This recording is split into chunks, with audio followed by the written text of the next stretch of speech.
everybody, welcome back. Today I want to show you how I made these monotone rhinestone tumblers.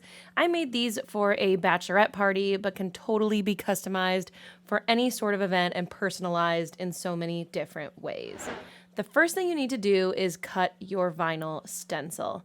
This was for a bachelorette party in Nashville, so I decided to use some cowgirl themed images. I used a cowgirl hat, boots, and a guitar.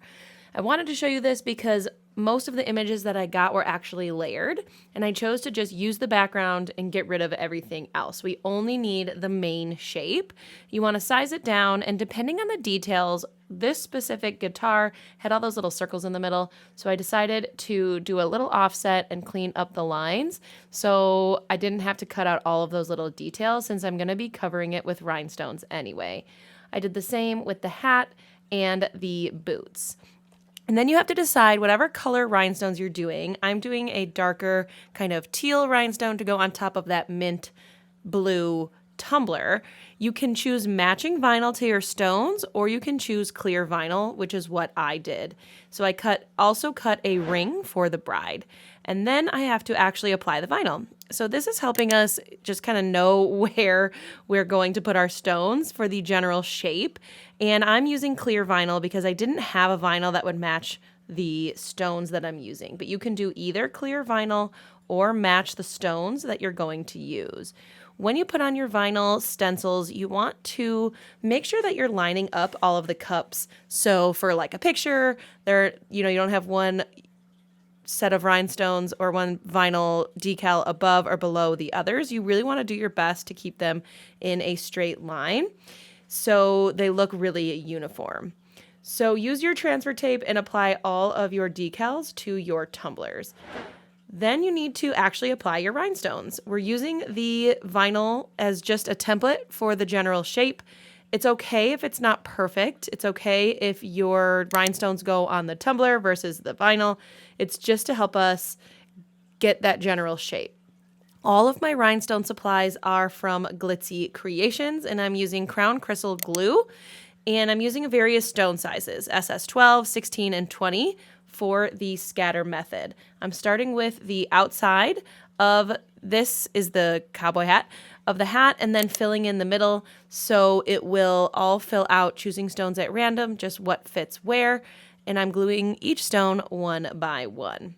You want to make sure that you are moving quickly before your glue dries, but you are able to sort of move the stones around before that glue sets if you need to.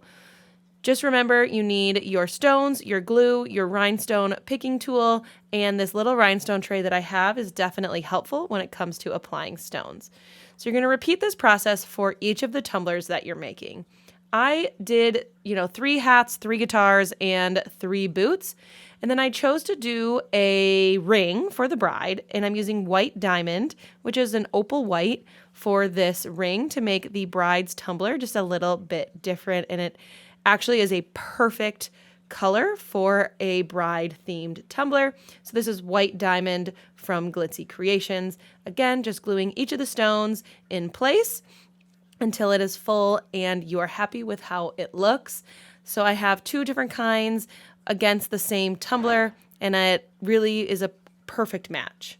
I decided to then personalize them. You could use rhinestones to personalize, but I decided to use vinyl, and after going through every font that I have, I decided to download a new one called Rustic Wedding, which I will link below to help get these names on there. I'm using my Silhouette Studio with my Silhouette Cameo 4.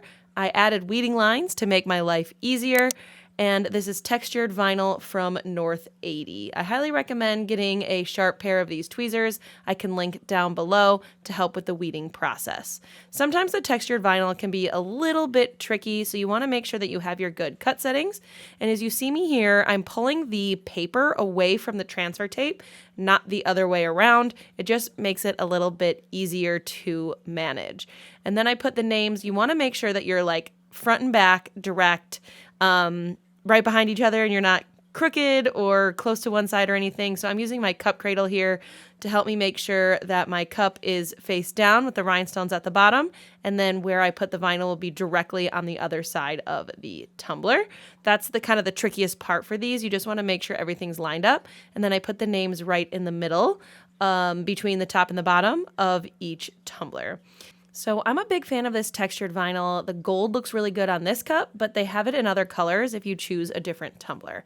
I decided to use a white opal style vinyl for the bride to make it a little bit different, and it matched absolutely perfectly, and I love how they turned out. You can customize this with so many different colors. I love that monochromatic look where you have a light tumbler and a darker stone. And having a different vinyl and stone for the bride just really helps it pop. If you want to learn more about rhinestones and how to get started making tumblers with your rhinestones, make sure you watch the video that I have up on your screen and leave me a comment. Let me know what you think of these tumblers.